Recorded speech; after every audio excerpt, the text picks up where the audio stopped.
What's going on, everybody? Welcome back to Talk About Sports with Jake. Hope we're all doing well. So, slightly shorter show today. I want to start off with the surprising news, completely shocking news that broke yesterday. Bill Belichick was not elected to the Pro Football Hall of Fame. He was not a first ballot Hall of Famer. Of the 40 voters, you need to get at least 30 votes. He didn't get them for whatever reason. This is utterly ridiculous. Not a Belichick guy by any means. He broke my Jets' heart year in and year out, but when he coached the Patriots, of course. But the guy won 6 Super Bowls as a head coach. He also won 2 Super Bowls as a assistant coach with the New York Giants as their defensive coordinator. Before coming the head coach of the Patriots, he's an 8-time Super Bowl champion. He won 17 division titles. He has 31 postseason wins. That's the most all time. He has over 300 career wins. He has the second most wins in NFL history in total. Only one who has more is Don Shula, and that guy is not in the Hall of Fame. That is just crazy. Apparently, what kept him out was the Spygate and Deflategate scandals. Bill Polian, he was the general manager of the Buffalo Bills teams in the 90s. He's on that committee. He was the one who was kind of seems to be the driving force for not putting Bill Belichick in the Hall of Fame. He said he didn't feel comfortable putting him in the Hall of Fame as a first ballot Hall of Famer because of those scandals. Look, that's valid. It's the same reason we keep steroid users out of the MLB Hall of Fame. But at this point, like Deflategate was more Tom Brady than Bill Belichick. Are we keeping Tom Brady out of the Hall of Fame? Like you sound ridiculous saying that. The guy's the greatest quarterback of all time. He won 7 Super Bowls. He has every passing record in the history of the league. And Bill's got 6 Super Bowl wins as a head coach, 8 total Super Bowl wins as a coach in general. He's got 17 division titles, second most wins in the NFL history, most playoff wins in the NFL history as a head coach. Like if that coach isn't first ballot, like nobody should be first ballot. Like no one's doubting that guys like Don Shula and Tom Landry and Chuck Noll are first ballot Hall of Famers. They coached a very long time, one year in year out for decades with one team, and they're all-time greats. But like they have, between 2 and 4 Super Bowls. Bill has 6 as a head coach and 8 total. Like it's just utterly ridiculous that Bill Belichick was not put into the Hall of Fame as a first ballot Hall of Famer. But let's talk some coaching stuff that happened in the NFL between last night and earlier today. The Cleveland Browns this morning hired Todd Monken as their next head coach. Monken was the offensive coordinator of the Baltimore Ravens the last 2 seasons. He was set to become the Giants offensive coordinator and following John Harbaugh to the New York Giants. If he did not get a head coach position, he's been an offensive coordinator for a while. Was an offensive coordinator in Tampa a while back when they had Jameis Winston. He actually was an offensive coordinator in Cleveland briefly for a season or two a bunch of years ago. He's had the most success at Georgia as their offensive coordinator. A few years ago, won back-to-back national championships as their offensive coordinator. He's been the Bulls for the last 2 seasons. Look, Cleveland's a dumpster fire. It's a horrendous job that they somehow made even less attractive because of just how pathetic their search was between personality tests and these essays they're having the candidates write. It's the reason a lot of these guys pulled out. Mike McDaniel canceled his interview. Chris Shula canceled his interview. Grant Udinski pulled his name out of the search a couple of days ago after interviewing.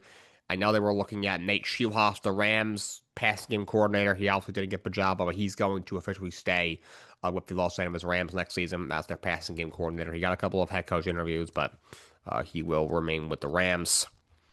Monken, I don't think he's a head coach in the NFL, but the Browns, it's a loss year next year for the Browns. Your starting quarterback is Shador Sanders, the worst Pro Bowler in the history of the league. They got to get rid of the Pro Bowl at this point. It's a complete joke.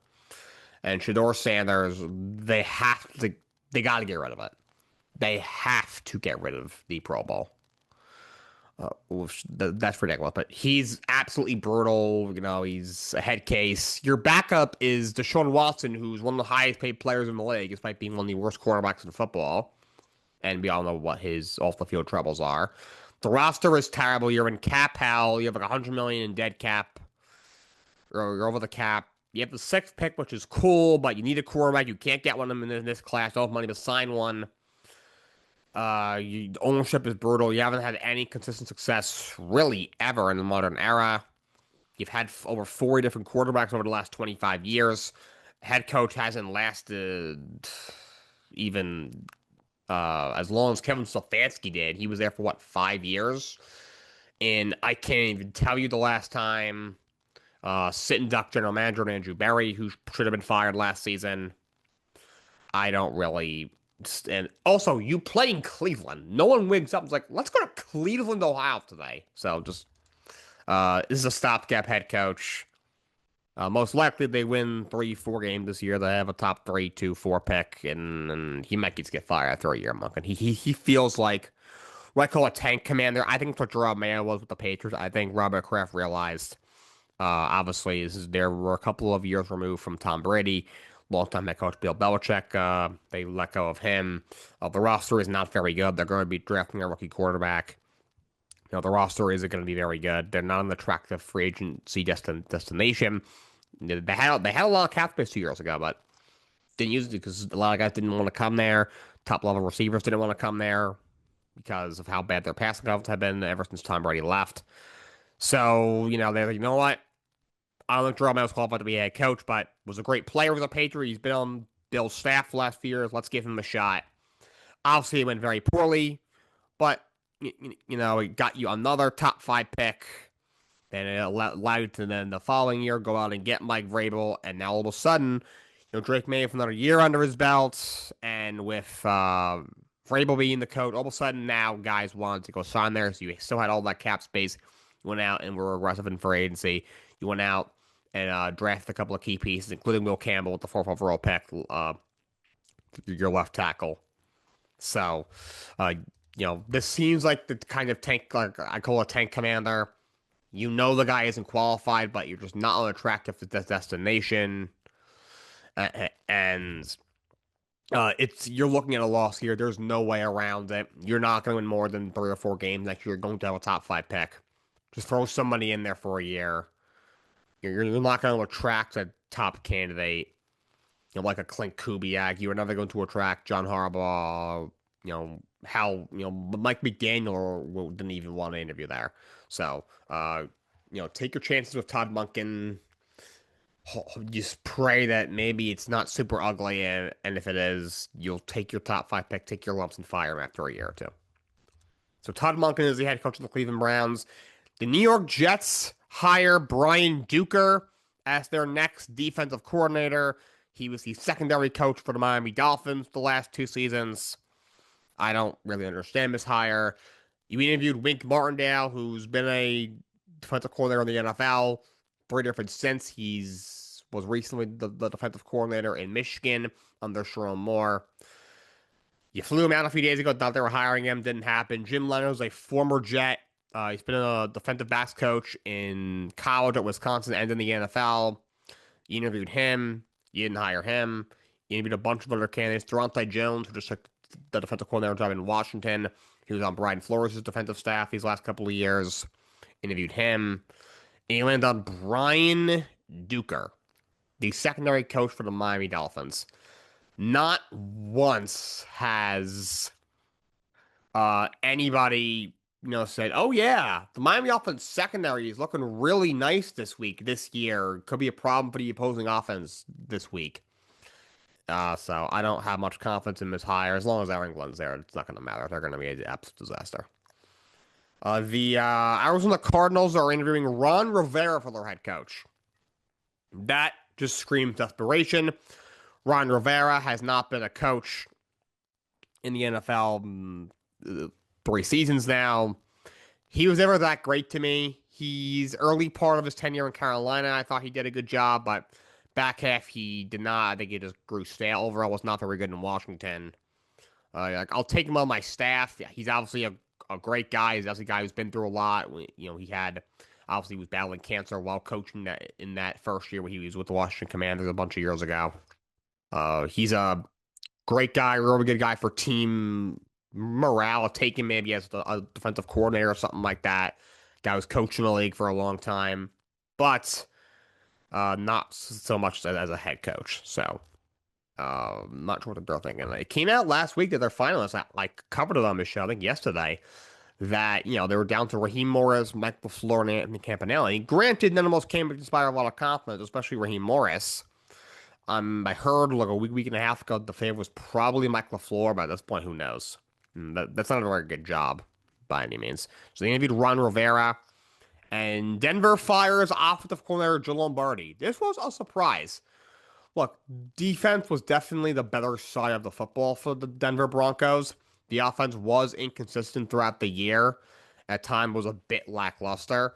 Obviously, they didn't show up in the AFC Championship game, but it was also a blizzard, and you had your backup quarterback in there because Bo Nix got hurt. You also missed 2 field goals because of the weather. 13 points if you make the 2 field goals isn't a big number, but even if you take the points when you should have in the second quarter, that's 16 points. Still isn't a big number, but you will be in the Super Bowl, which is all that matters. I don't really think I was so bad that it warranted a firing. However, overall, their offense probably ranks in the bottom half of the league since he took over as offensive coordinator. And Sean Payton wanted a change, so he decided to do that. Joe Lombardi's out. I was surprised when they hired him. He wasn't very good with the Chargers either under Brandon Staley. He wasn't fantastic in Denver either. Also, they promoted Davis Webb to offensive coordinator. I think they were afraid they were going to lose him. He's their quarterbacks coach. He's a really young coach. I think they didn't want to lose a young offensive mind like that. So they would rather, let go of Lombardi if they think Davis Webb has a higher ceiling as a play caller than Joe Lombardi does, even if Joe Lombardi doesn't really deserve to be fired and be let go or even be demoted for that matter. They'd rather let go of him, promote Davis Webb so that he stays, because he's only going to leave for a head coach job, and I don't think he's a candidate in Vegas or in Arizona, or at least he's not one of the main candidates that those teams are really looking at, as they're going to have to fill this at some point. You would think they'd want it at least by February for the next few days.